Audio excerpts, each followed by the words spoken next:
Hello and welcome to the reading of The Flow's Choice, Chapter 1, A Strange New Land. For those of you who are joining us on this journey, my name is Steelfer, aka Finbar, a flesh and blood based content creator and now writer in the world of Wraith, and The Flow's Choice is a unofficial fan fiction writing, kind of responding to my own desire for there to be more writing set in the world of Wraith, exploring some of the ideas that have been put out briefly on the website in one paragraph, where there's stories and stories that could be explored in that. It's unofficial. Where possible, we tend to avoid touching too much on official characters, but we are very much exploring locations, things and ideas that have been given to us in canon, and those kind of things. Before we get into this reading, I would like to say, this is very much a labour of love for me, as I enjoy writing and I'm enjoying the world of Flesh and Blood. But of course, that sort of work is fueled entirely by feedback and positive energy. So if you are enjoying this and if you have enjoyed this, please do. I encourage you to find me on Discord, Patreon, anywhere you can find me, or on the website, wraithfables.com. Leave me a positive comment if you've enjoyed this, as it very much... that's how I know that I'm having a good effect on people's lives, and that's how I get energy to keep doing this, even when I'm having a busy week or a tired week. So that foreword aside, let's dive into The Flow's Choice, Chapter 1, A Strange New Land. In a land of magic and mystery, it takes so much more for things to become legend. A regular magician might find a passing note in a history book if they discover something new. A notable warrior might be celebrated for a lifetime or two after his passing. Yet Wraith also did have legends. Tales brought out to scare or comfort children. Stories of beings so vast and impossible to imagine that to describe them was to speak in allegory for fear of conjuring their ghosts. The dragons, the Aesir, Ophidia, and Fiendal being some examples. Other legends were humans that had excelled beyond even their own expectations, like the founders of the schools of Mysteria, or the warriors of Solana. Other stories tell of forces of nature, of whirlpools and maelstroms at sea, and that most powerful of elemental forces, the flow. Not being from Aria, Ishika did not know if the flow was real. She'd heard stories of it, sometimes used to frighten children. Don't complain too much or the flow will take you. This mystical force that dominates, isolates and protects Aria from outsiders, and also shapes its landscape, has, according to legend, also reached out to people from other places that Aria needed, or that needed to be in Aria, and has taken them there. There are a few key elements across all children's tales about the flow. The first was that the great tree Korshem was the first thing that outsiders would see in Aria. This, of course, proved to adults that it was a fake story, because no tree could grow that large. Even in a land of mystic, magic, and wonder, the idea of a tree that dwarfed even the tallest of buildings was something that people not from Aria found very, very hard to understand. The second was that a person had to want or need something to change desperately, their situation, themselves, the past, or the future. The important point was that the flow came and took them away and changed them, and even if they somehow came back or found a way home to their original location, they would never be the same again. But this was not actually real. I mean, those are children's stories. So people would say someone was taken by the flow if they just disappeared one day from a bad situation. But in reality, everyone knew that that person had died or left quickly without telling anyone. Even for a land of magic, the idea that someone would be taken and whisked away by some ethereal force was a step too far. Yet today, it became real for Ichika. She had one desire, one singular desire, stronger than anything she had ever felt before in her life. I need to be anywhere but here.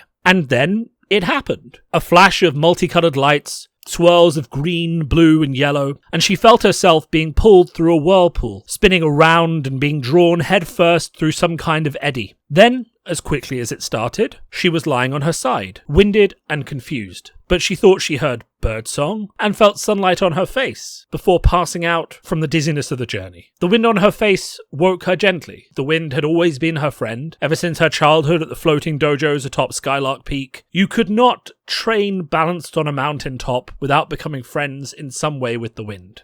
But then her tired brain snapped out of that line of thought and brought her back into reality. Last night, there had been a raid on her family's home. The things she had seen she needed to disappear. She had been taken somehow. Somehow she had felt herself being pulled away. But where was she? What had happened? Had some mage read her thoughts and teleported her here? Her eyes shot open, and she sat up quickly, hand going immediately for the dagger at her waist. Then, dagger in hand, she kept low, not knowing what was around her, what dangers might be nearby. She got up slowly. The weapon was cold to her touch, but it was an immediate comfort having that there to protect herself. Opening her eyes, she saw she was in a forest. Not a light bamboo forest like she'd find near her home, but this dense forest, thick with ancient trees like oak, beech, and more she didn't recognize. You could tell the age of this forest. Moss and lichen had covered tons of the trunks, and the earth itself had grown and shifted, tangling around the trees. This place was old, older than forests she'd seen at home, older than places she'd been before. She was lucky. She was hidden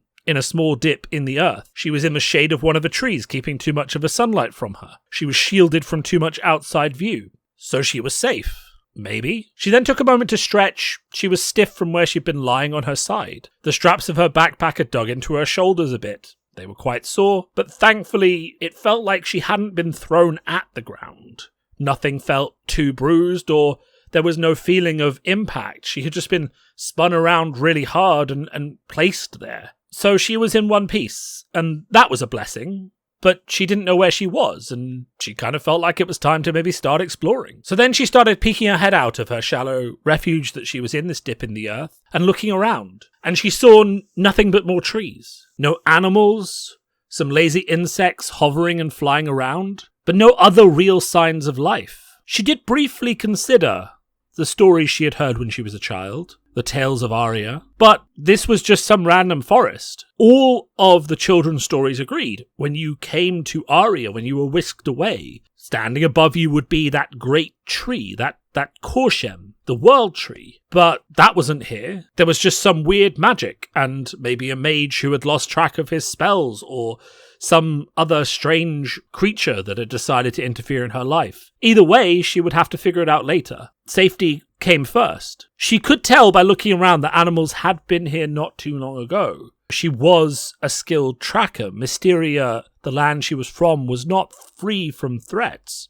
Though many were airborne, and everyone grew up knowing what predators looked like, whether they were coming at you from the sky or whether they had left large tracks. So she started to look at the ground around her. And in the mud outside of her little sheltered area were these hoof prints, very large, larger than anything deer-like she had seen back home. But it did sort of look like a deer, so maybe it could be that. But if it was a deer, it would be huge. It would be much larger than anything she had seen before. Something she would have to be wary of, even if it was a herbivore. There were also other, smaller paw prints around this deer's prints. Maybe some kind of mouse or fox. But it was still a bit of a relief, because she hadn't seen any claws or the signs of any large predators. Yet as she thought, maybe I'm safe, she looked through a gap in the trees, and she saw that there was a giant stag drinking from a small stream. And really the sight took her breath away. As she had expected, this deer wasn't just large by the standards of her home. It was huge. It was almost 2 meters tall, and more if you looked at the antlers. What's more is that it seemed to have magic and runes etched into the very skin of the animal that glowed in this luminescent green. She thought to herself, it's not really fair to call this a deer. Maybe some kind of rune stag or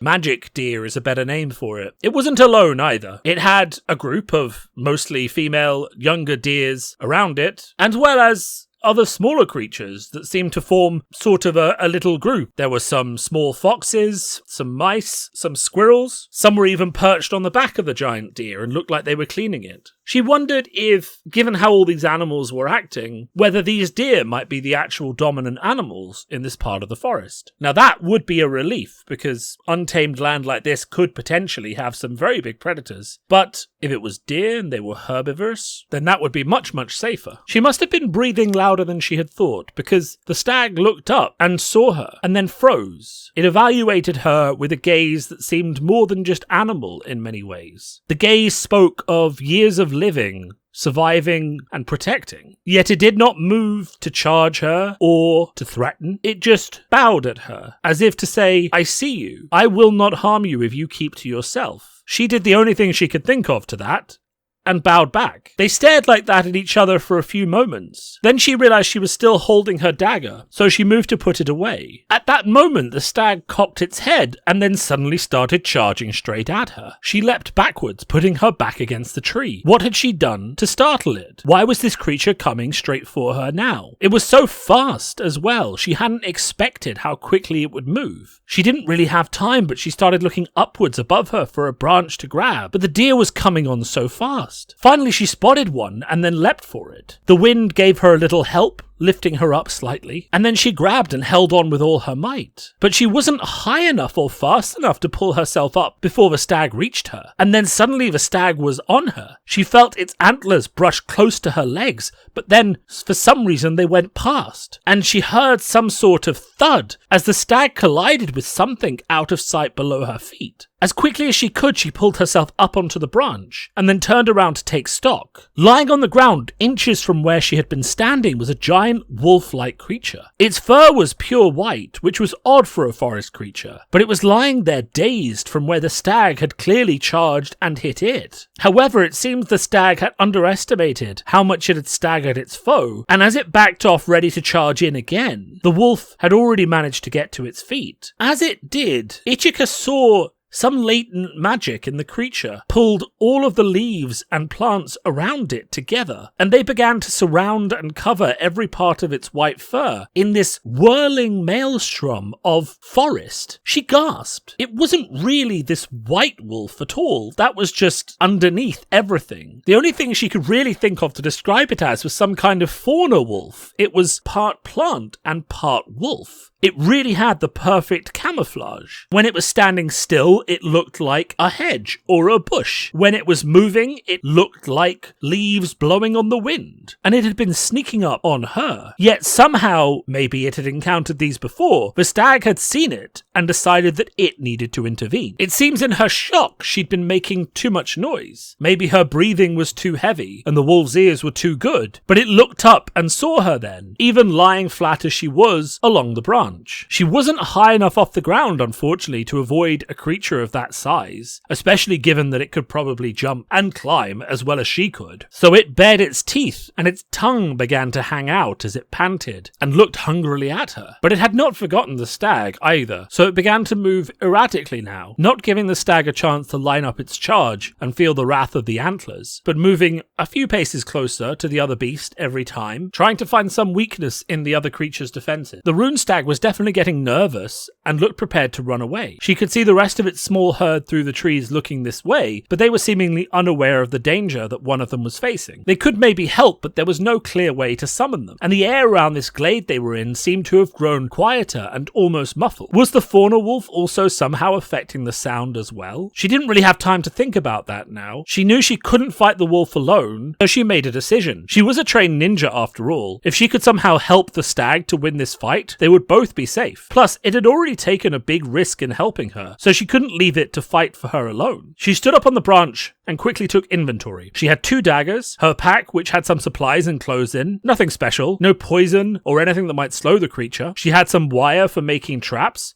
and some other tools that required preparation. Those were useless now. She did have her shuriken. That was likely the best place to start, to see if she could distract and maybe slow the wolf by aiming for its legs. After all, really, she just needed to give the stag an opening to put his huge and probably magic antlers to work, and the wolf would be defeated. Thankfully, she didn't have to go onto the ground. In a forest this dense, there were other branches she could quickly reach, so she plotted a course through them, and then leapt. The wind again gathered under her feet, making her jumps longer and guiding her to safer footing than she would have found by herself. Soon she was close enough to where the fauna wolf and the rune stag were facing off. The fauna wolf had gotten dangerously close to the stag, and was one good leap away from ending this fight with its giant jaws. But the rune stag was firmly on the defensive now, and every time the fauna wolf shifted, it found itself facing nothing but antler. The antlers also seemed to glow as the runes pulsed with some sort of energy, seeming to grow even pointier and sharper, projecting outside even their bone frame with a magical aura of some kind. Not to be outmatched magically, Tragically though, it seemed the fauna wolf earned its name as a predator. As Ichika jumped onto the last branch she looked away for a second,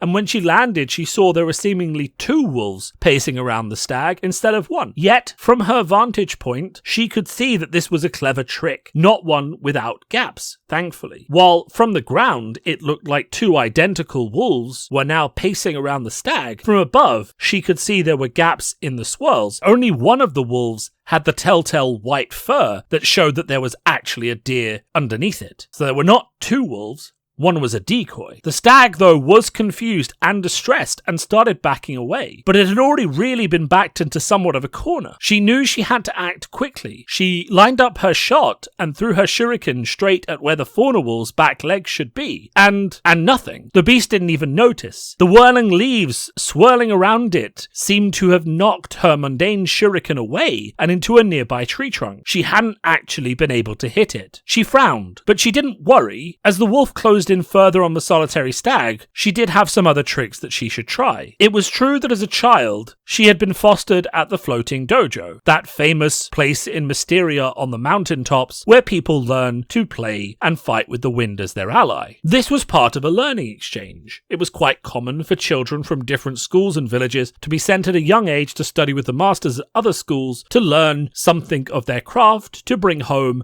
and share knowledge throughout Mysteria. The idea was that these children would have broader horizons and give new ideas for innovation at their own school when they returned home. And this was exactly what Ichika had done. But the floating dojo was not her home, and her family did not fight with wind and sword. Most of her school fought with hammers, with spears and axes, heavy weapons for a heavy people. But because of her fosterage, she was the only one who used shuriken. That had earned her the nickname, the Silver Steel Shuriken of the Rustling Loam Dojo. Someone looking on might have found this odd to see, but in the middle of this conflict, Ichika pulled out some incense powder from a small bag on her waist. She pulled out a match and quickly lit it, and then scattered the smouldering incense to the wind, uttering a request for aid from whatever spirits of earth lived in this place. Then she took a moment to gather her energy, lined up her shot, and threw again. This time she threw 3 shuriken at the same time, not just one, and prayed to her ancestors that this worked. After all, this wasn't her land. She had no connection to it. It wasn't the ground where her people had bled and died. It was just somewhere, and she didn't know the elemental spirits in this area. Her family had not made deals with them over the years as they had back home. But the earth was strong here, and even as she called, she knew it would answer. And it did, in a rush. Her shuriken slowed down slightly in the air, just for a split second, not enough to let anything dodge, but as they did, dirt and rubble collected around them, turning them into much larger weapons than they had been before. Though this process did take a small bit more time, that is why she had thrown 3. The first was gathering loosely packed dirt around itself. It went for the target and sprayed grit and gravel in its eyes as it hit. The second gathered more rock and grew heavier and slower, always landing a second after the first. It aimed for the vital points or the lungs, aiming to use its heavier weight to wind, slow, and immobilize the target. The third was the slowest, again only by a fraction of a second, but somehow it always found metal, even here in a forest. It spun fragments of metal out of the ground, copper, iron, gold, whatever was nearby, and then it fused these metals together and it made itself thin and strong and sharp. She had actually been forbidden from using this full combo in training matches at home. Her masters had seen what it did to a practice dummy and decided that it wasn't fair for other students to have to dodge. This was because the third shuriken always went for a vital spot. It always aimed for a kill. This wasn't a technique she could use to disable people. It was a deadly combo of 3 different weapons. She watched them fly and the earth magic began to swirl around them, and she was shocked. It responded even more than it did back home. At home, her school and her clan appeased the spirits of the land with rituals, festivals, and ceremony, and had done for thousands of years. So they were very amenable and almost tame. Here the spirits wanted to be helpful, but they were also wild. They took her vision and her new addition to their lives, and they sang for joy at its novelty and for her offering. And because of it, they made it work even more than it had back at home. The dust shuriken became a miniature sandstorm that mixed with whirling leaves and filled the plant leaf bubble around the fauna wolf with grit and dust. The second shuriken didn't just look like it was made of stone, it looked heavy, and she could almost hear the air it displaced as it went thwop thwop thwop, and then a howl of pain as something went crunch inside the leaf bubble. Her third shuriken changed the most.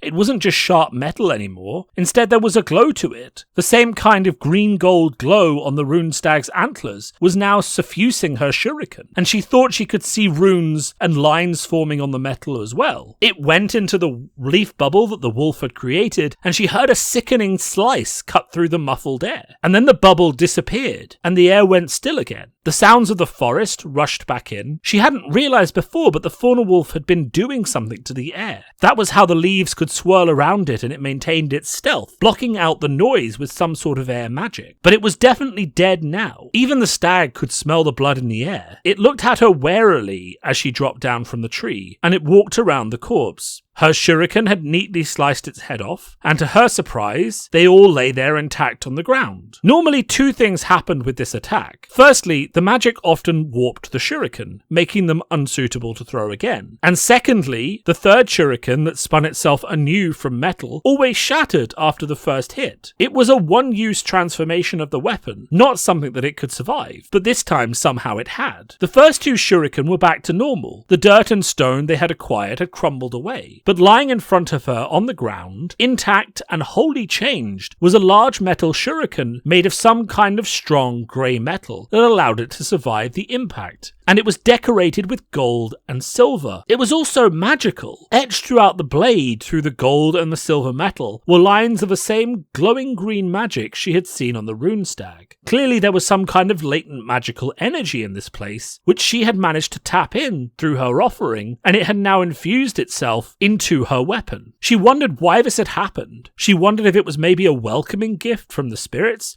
to thank her for her offering, but she didn't really have time to think about it right now. The rune stag was coming closer, and as it did, she wasn't sure what it would do. So she stowed the new shuriken in her bag as best she could, and made sure her weapons were all away, and then, as she had done before, she bowed to the creature. It stared at her again, looked at the fauna wolf, and then bowed back. Then it moved closer and kneeled down, as if it wanted her to climb on. After the adrenaline of the day and the last few moments, she was more than happy to oblige and climbed onto the rune stag's back. The antlers made perfect handholds, and she put her hands on them and held on as the rune stag started to gently trot back to the glade where its herd were, and making noises and calling them all to it. Ichika soon ended up sharing the rune stag's back with a little fox that reminded her of a little fennekin from home, and the antler-cleaning mouse she had seen before. It was already getting quite late, and dark was coming, but the herd seemed determined to move on, and Ichika soon found out why. From the way they had come, she heard a howling and a snarling. These wolves would not be heard if they didn't want to be, so they were displaying their anger at the death of their friend. They wanted their prey to know that they were coming and to herd them into a better position for the kill. A few times the herd was forced to change direction to continue moving as far away from the wolves as possible. But the herd couldn't rush. There was a difference in size across all the animals, and that meant that there was no easy way to set a fast pace. She could see there were badgers and foxes and weasels and even more here. The difference between them and the size of the deer was just too great. The deer didn't seem willing to leave anyone behind, so they set a slow pace so all the animals could keep up, though every deer that could was carrying some of the smaller creatures with it to increase the pace. But they couldn't keep running forever, so as the night deepened they made their way through the forest until they reached a cave. This had a small opening,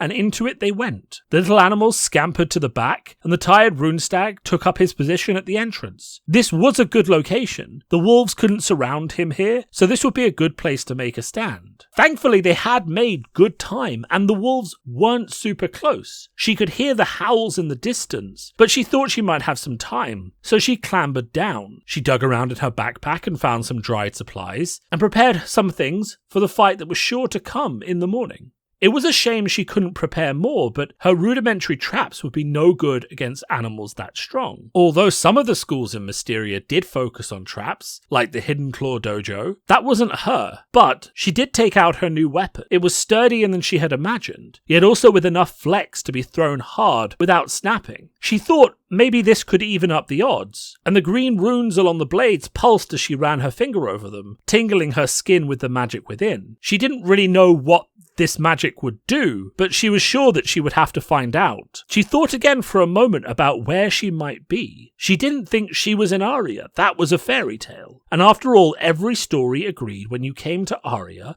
you woke up at the foot of the great tree Korshem. That was the gateway between the normal and the fairy tale. Every story agreed. Once upon a time, someone was taken from this land to Aria, and they woke up at the foot of the great tree Korshem every single time. Still, Aria was famous for more than just one big tree. Every story also said that it was a place of wild and untamed elemental power. And what she had seen earlier was definitely that. Still, she wouldn't find answers tonight. She needed to survive first, and then maybe she could find some people to ask questions of later. So, as she always did before she slept, as her parents had taught her to do ever since she was a young child, she made a quick offering to the local spirits and said a prayer to the statues of her ancestors that she always carried in a pocket at her waist. And then she tried to fall asleep. It did take a while for the adrenaline of the day to fade, and she started to feel herself remembering what had forced her to flee, why she had wanted to leave so desperately. She started seeing flashbacks of the previous day, but even her grief and her shock could not stop her exhausted body from getting the rest it needed. So she was able to put those out of her mind and began to drift off. Just as she was about to fall asleep though, just out of the corner of her eye, she saw one of the animals do something strange. Strange enough to note, but not strange enough to wake up properly for. One of the little foxes that had been running around swirled a little bit, and then she could almost swear that its fur disappeared, and what was left was just leaves. And then the leaves disappeared themselves and blew out of the cave. But she wasn't really sure if she had seen that or dreamed it. Even for the weird place that she had ended up in, that was a stretch. Animals didn't just turn into leaves and blow away in the wind. That was nonsense. So she slept. And so it was that Ichika, the silver steel shuriken of the Rustling Loam Dojo, was taken by the flow and had come to Aria, even though she didn't know it yet. And that was how she found herself at the beginning of a journey that would change not just her, but also the land that she had discovered forever. But for now, she slept, and she was hunted, but that would have to be a problem for the next day. Author's notes. I hope you enjoyed this first chapter of The Flow's Choice. As I have said before, so this is a passion project and my first actual fiction writing project to people, which is why I'm narrating it myself. I know parts of this chapter are rough, and I know that there is places where it could have more work and more development. And I do kind of see this as an ongoing project. I would love if when I reach chapter 20 or 25 and this book is done, maybe I'll have enough people who support me to come back and do some editing or further develop the narrative to tighten things up and stuff like that. But this is very much a learning process. So if you have thoughts, comments, if you liked listening to this, do let me know, and I will be sure to try and incorporate those into this as we go. I do very much view this as a journey rather than something as a finished destination. And I think that is quite the interesting things about writing in a public forum like this, is that when you read a finished fantasy novel, you don't really appreciate the many hours of editing that went into it beyond just the original idea from the writer. In this case, you do just get the unfettered, slightly edited, because you have to edit things yourself, story direct from me. And if you like the story and this is a journey you want to come on, then do give me your best wishes and your support. And, I also do have a Patreon. There is a way to directly support the book via the Patreon. And if I get a decent amount of money through that, then I will in fact probably be able to pay for an editor and do all that kind of work. So there we are. This is the start of Ichika's journey. She is also not the only main character that will be in the book. So, a few different people will find themselves snatched from different places in Wraith and brought to Aria to do something that the flow needs them for, because they have been chosen by the flow. Anyway, I hope you enjoyed this. As I say, if you've got feedback, let me know. Otherwise, I will be looking to record the chapters at the same cadence that I do the writing. So that is one chapter published every second Tuesday. I write every week, and then I edit and I publish one chapter every second Tuesday, and ideally I will be doing the audio content at the same pace. So if you are an audio listener, you can get the audio update from me every Tuesday or Wednesday. It depends on how the writing is going. So if the chapter is finished on Tuesday and I don't have to do too much work, then I will record the audio on Tuesday evening. If I cannot do that, then I will record it on Wednesday. But either way, once a week you will get a audio chapter. It's currently running 4 chapters behind the written content, so if you absolutely desperately have to know what happens next, you can go to rathefables.com. That's rathfables.com. Sorry, rathefables.com, where you can find the latest and up-to-date chapters. That's all from me. As I say, I hope you enjoyed listening to this, and have a great time in the world of Flesh and Blood.